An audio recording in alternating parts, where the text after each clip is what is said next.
Good day, everyone. This is Reamir Alastre Montante, and together with my partner, Miss Mika Alaya Antiga, we were going to discuss the individual psychology by Alfred Adler. So sit back, relax, and grab your pen and enjoy listening as we indulge the theory of personality, individual psychology.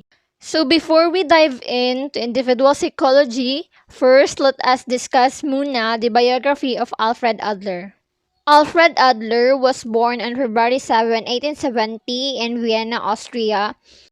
His parents are Pauline and Leopold, and the work of his father, he is a grain merchant that allowed them to belong in middle class family. Alfred Adler, he was a weak and sickly child. At age 5, he nearly died at pneumonia. He was the third of seven children, five boys and two girls, of whom the oldest was a boy and the second a girl. As a child, he was really delicate and sickly, and he suffered from rickets and spasms of the glottis that put him in danger of suffocation whenever he screamed or cried.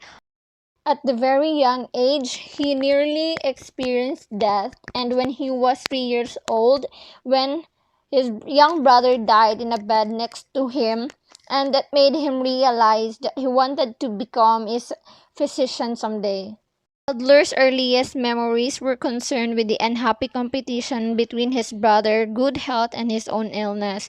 It is because Alfred, diba, he is really thin and sickly as a young child, and because of that, his mother Pauline pampered him like he really treated Adler with excessive attention and care. He attended the Vienna Medical School where he came under the influence of a famous internist who stressed that physician must always treat the whole patient, not just the ailment. After he graduated in ophthalmology, general practice, and psychiatry, Adler established a private practice in a lower medical class in Vienna neighborhood near a famous amusement park. 1902, when Freud invited Adler to join a weekly discussion group at his home, and kanin siya na discussion. This group was known as Wednesday Psychology Society until 1908. It became the Vienna Psychoanalytic Society. 1907, Adler published the study of organ inferiority and its physical compensation. Adler believed that psychoanalysis should be much broader than Freud's view of infantile sexuality. In October 1911, Adler resigned his presidency and membership in the Psychoanalytic Society along with nine other former members of the Freudian Circle.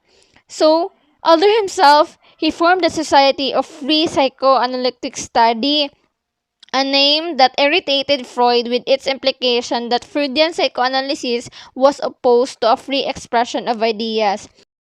On December 1897, Adler married Raisaya Epstein, firstly independent woman who is early feminist and much more political than Adler.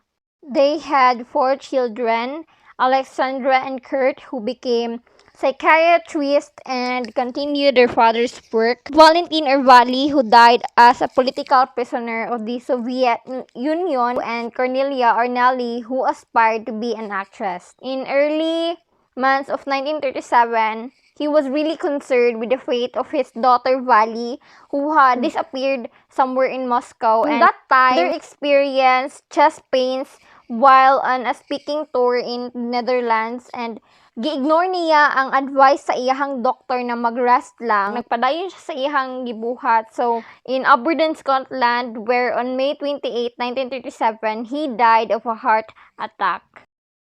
Now, let's discuss individual psychology. According to Adler, individual psychology is a science that attempts to understand the experience and behavior of each person as an organized entity. All actions are guided by a person's fundamental attitude towards life. The six tenets of Adlerian theory. The one dynamic force behind people's behavior is striving for success or superiority. People's subjective perceptions shape their behavior and personality. Personality is unified and self-consistent. The value of all human activity must be seen from the viewpoint of social interest. The self-consistent personality structure develops into a person's style of life.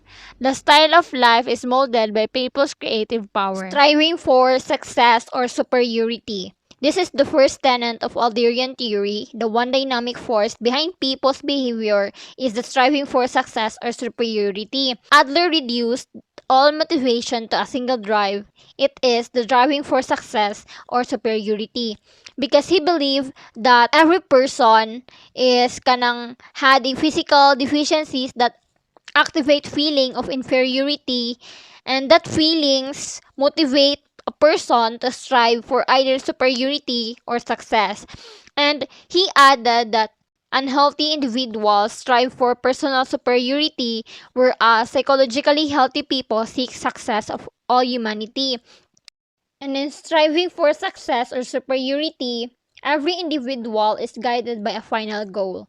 What is final goal? According to Adler, people strive toward the final goal of either personal superiority or the goal of success for all humankind.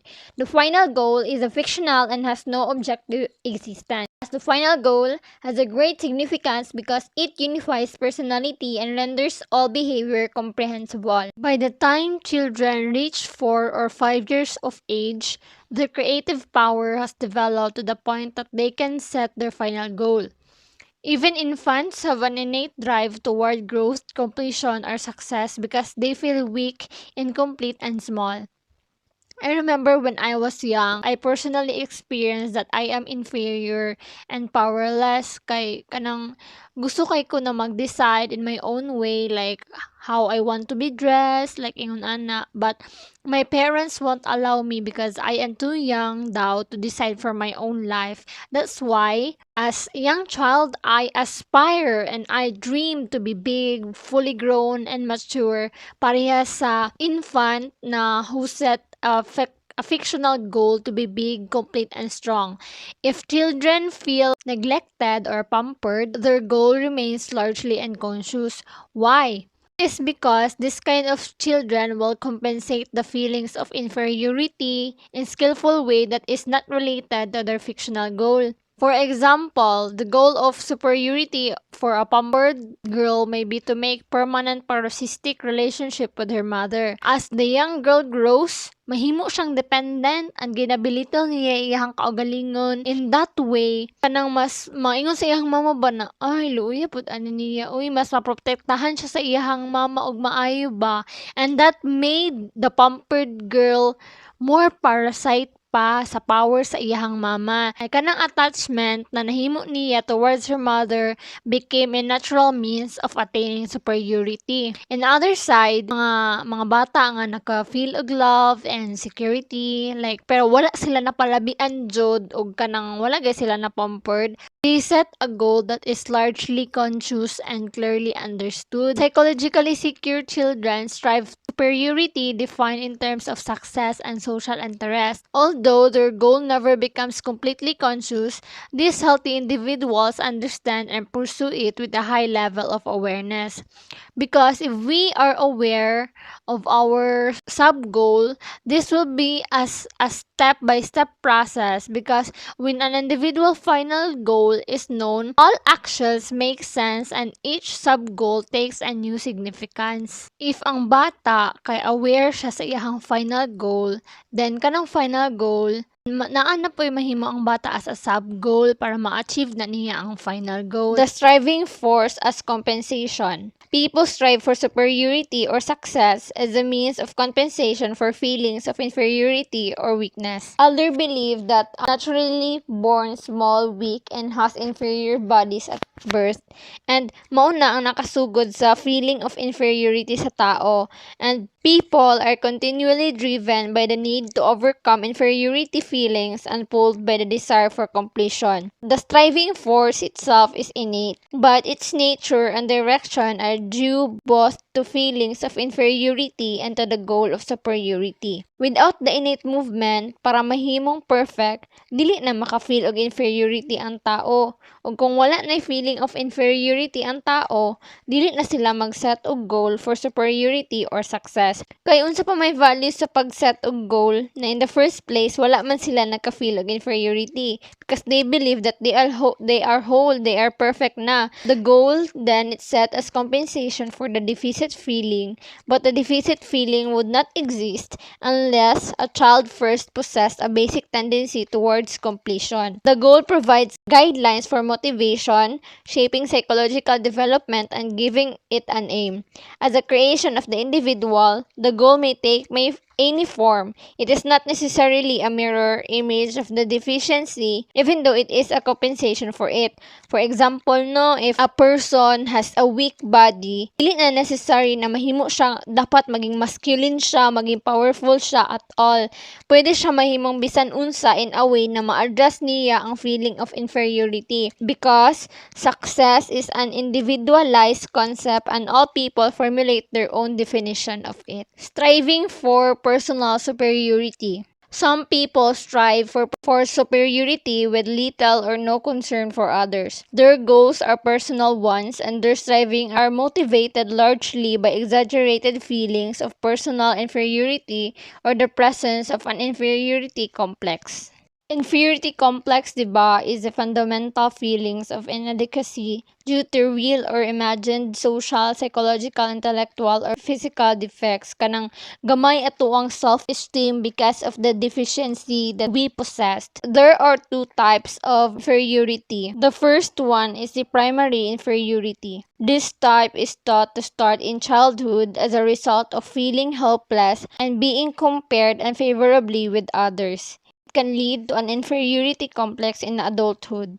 Secondary inferiority then occurs when adults are unable to reach their own subjective goals for security and success. As a result, leftover feelings of inferiority from childhood may intensify. Superiority complex can compensate the feelings of inferiority. How? Adler's theory of psychology, he said that someone who acts superior is often actually hiding feelings of weakness, helplessness, and dependency. The superiority complex is one of the ways that a person with an inferiority complex may use as a method of escape from his difficulties. He assumes that he is superior when he is not.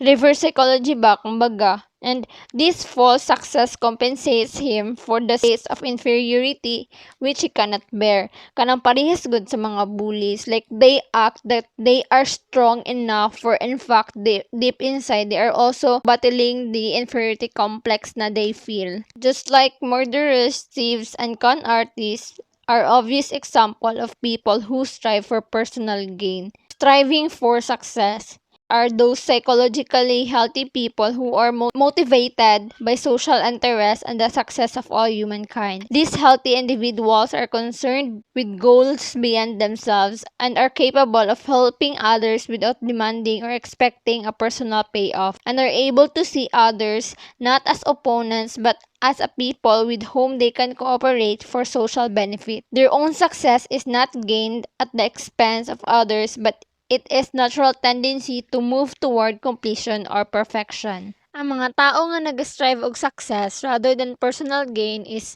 ma-maintain nila ilang self-awareness and they see daily problems from the view of society's development rather than from a strictly personal vantage point. Their sense of personal worth is tied closely to their contributions to human society. Social progress for them is more important than personal credits. The second tenet of individual psychology is people's subjective perceptions shape their behavior and personality. People want to achieve superiority or success to compensate for feelings of inferiority, but the manner in which they strive is not shaped by reality but by their subjective perception of reality. That is, by their fictions or expectations of the future. In these tenets, Adler introduced fictionalism. Fictionalism or expectations of the future. Fictions are ideas na hindi naman talaga nag-i-exist but they influence people as if they really existed. Adler based this fictionalism from the book of The Philosophy of What If by Hans Weihinger.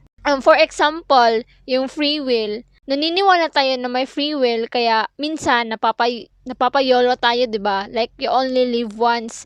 Kasi we want to use our free will to choose what we really want sa tuang life. Though no one can prove that free will exists, yet this fiction guides the lives of most of us. Isa pa sa example is we believe that God existed. Most of us believe in God, and if we do good things, God will reward us. Though wala pa na to nakita ang Ginoo or a way na kanang his physical appearance, but we are motivated to do good because naatay reward. Nai-reward si God sa tua if magiging mabait tayo. And such belief guides our daily lives and help us to shape many of our actions. Whether true or false, fictions have powerful influence on people's life. Fictional final goal guides our style of life. It gives unity to our personality. Adler emphasized in fiction is that it is consistent with his strongly held teleological view of motivation. So, what is theology? Theology is an explanation of behavior in terms of its final purpose or aim. Teleology is usually concerned with future goals or end. Unlike Freud, diba, his view of motivation is causality, which considers that behaviors as aspiring from a specific cause. It deals with past experience then produce some present effect. But kay Adler, he adopted a theological view in which people are motivated by present perceptions of the future. Diba? Adler was weak and sickly as a child, and his illness moved him to overcome death by becoming a physician and by competing with his older brother and with Sigmund Freud. Adler emphasized that physical deficiencies alone do not cause particular style of life. They simply provide present motivation for reaching future goals. The third tenet of individual psychology is the unity and self-consistency of personality. Adler believed that each person is unique and indivisible. Thoughts, feelings, and actions are all directed toward a single goal and serve a single purpose. When people behave erratically or unpredictably, their behavior forces other people to be offensive or defensive or maging watchful sila as not to be confused by our fancy actions. Kahit ano ang gawin natin, may mga tao na maaapektuhan. It's either they will become defensive or offensive to us. It will depend on how we treat other people around us. Adler recognized several ways in which the entire person operates with unity and self-consistency. The first of these he called organ jargon or organ dialect. Adler believes that the whole person strive in a self-consistent fashion toward a single goal.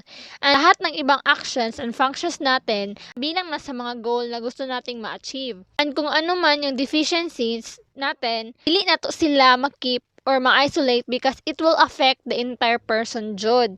In fact, the deficient organ expresses the direction of the individual's goal in a condition known as organ dialect. Through this organ dialect, the body organ can speak a language is usually more expressive and discloses the individual's opinion more clearly than words are able to do. Kumbaga, actions are louder than words. One example of organ dialect might be a man suffering from rheumatoid arthritis in his hands. His stiff and deformed joints voice his whole style of life. Though rayoma lang ang sakit niya, but the way he acts speaks loudly that it affects him as a whole person. Adler noted that individuals with defective organs typically tried to compensate for their weaknesses by intensive training. Like a girl with a speech impediment might try to overcome her problem by intensive and persistent practice until one day she is able to excel and nahimo siyang famous speaker. Diba, we have our own deficiencies man, but if mag-train ta, overcome man na nato. Adler also added that it is not the defect itself that produces the striving,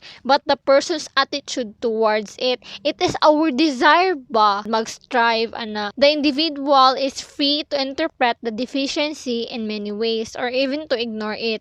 If it is ignored, it will not result in overwhelming striving behavior. A second example of unified personality is the harmony between conscious and unconscious actions. Adler defined the unconscious as the part of the goal that is neither clearly formulated nor completely understood by the individual. Conscious thoughts are those that are understood and regarded by the individual as helpful in striving for success, whereas unconscious thoughts are those that are not helpful. The four tenets of individual psychology is the value of all human activity must be seen from the viewpoint of social interest. Social interest as striving for a form of community which must be thought of as everlasting, as it could be thought of if mankind had reached the goal of perfection. Social interest is Adler's somewhat misleading translation of his original German term. I'm sorry but I don't know how to pronounce this word, so it is better na kayo na lang yung magbasa.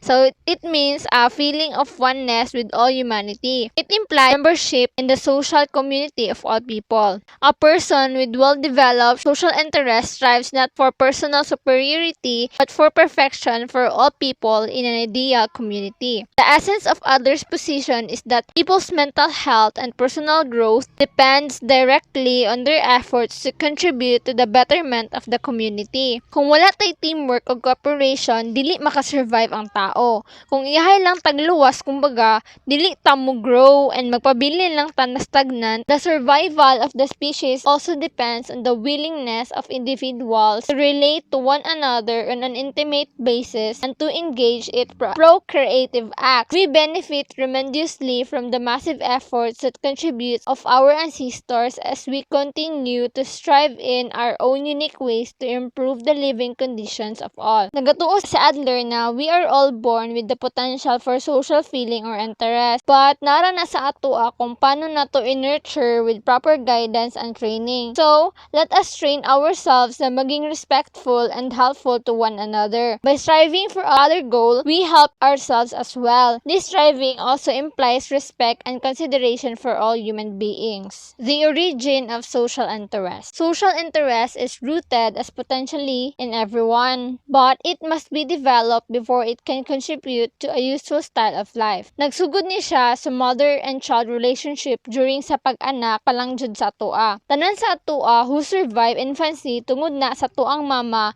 nga naay sense of social interest. Parents can affect the child's social interest in different ways. Lahi ang sa mama, lahi pud ang sa papa. Ang purpose sa mother is to develop a bond that encourages the child's mature social interest and fosters a sense of cooperation. So dapat ang mother is mapafeel niya sa iyahang child ang genuine and deep-rooted na pagmamahal. A love that is centered on the child's well-being, not on her own needs or wants. This healthy love relationship develops from a true caring for her child, her husband, and other people. But if mapampered ang bata, kana if the mother favors the child over the father, her child may be spoiled. Conversely, if she favors her husband or the society, the child will feel neglected and unloved. So dapat balance jud ang paglove sa mama kay kung palabian niya ang anak, naadyo'y tendency na mas spoiled ang bata. Pero kung dili sad niya mahatag ang love nga na need sa bata, napoy tendency na makafeel ang bata na he or she was unloved and neglected. So complicated kaayo jud ang role sa mama gikan sa pagbuntis hangtod sa pagpadako. On the other side, ang role pod sa father is that ma-demonstrate or makita sa bata ang caring attitude towards his wife as well as to other people. The ideal father cooperates on an equal footing with the child's mother in caring for the child and treating the child as a human being. And ang child pod na makafeel og emotional detachment can create a goal of personal inferiority rather than one based on social interest. If makita sa bata nga grabe kayo ang authority sa iyang papa to the point na kanang sobra na jud kaayo, then ma-learn sa bata na mag-strive og power pod and personal superiority. Adler believed that the effect of the early social environment are extremely important.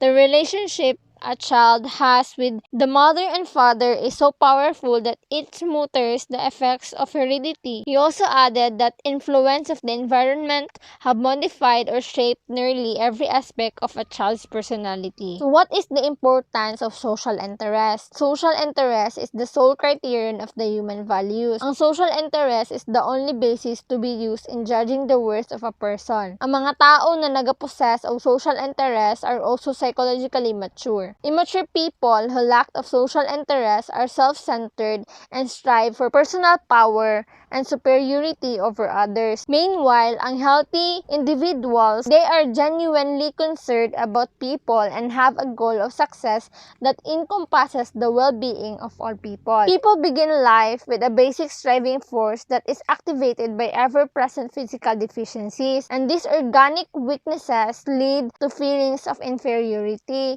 ug dili jud na nato siya malikayan. Thus, all people possess feelings of inferiority and all set a final goal at around 4 or 5 na tanay mga final goal. Like say for example, we want to be big and we want to be mature para makanang good to overcome our inferiority complex. Pero ang mga tao nga psychologically unhealthy people, they exaggerate their feelings of inferiority and will try to overcome by setting a goal of personal superiority. They are motivated by personal gain rather than by social interest. While ang mga kanang psychologically healthy individual, they are motivated by normal lang na feelings of incompleteness and na ay high level of social interest. They strive towards the goal of success defined in terms of perfection and completion for everyone. So to sum it up, exaggerated feelings or inferiority lead to neurotic style of life, whereas normal feeling of incompletion result in a healthy style of life. The fifth tenet by Adler is the self-consistent personality structure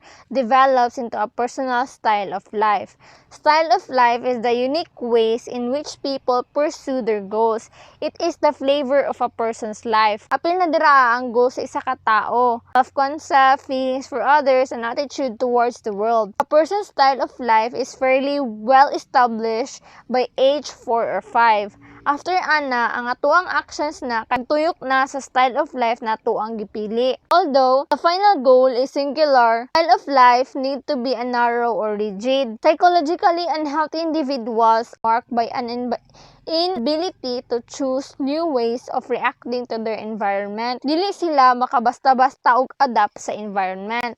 In contrast, the psychologically healthy people behave in diverse and flexible ways with style of life, na kahit complex at paiba-iba na ang environment, they were able to easily adapt new ways to react sa ilahang palibot. People with a healthy, socially useful style of life express their social interest through action. Adler believed that people with socially useful style of life represent the highest form of humanity in the evolutionary process and are likely to populate the world of the future. The final tenet of Adlerian theory is style of life is molded by people's creative power. The concept of the creative power implies that people create their own personalities by actively constructing them out of their experiences and heredities. Individuals are the artists of their own personalities. Naatay control sa ato ang life. It is up to us kung paano tayo mabuhay sa paraan na gusto natin. We are the writer of our own story. Humans are empowered with the freedom to create her or his own style of life. Healthy people are generally aware of the alternatives available to them in solving problems and choose to act in a rational and responsible way. Meanwhile, ang mga neurotic people, they may have goals that are largely unconscious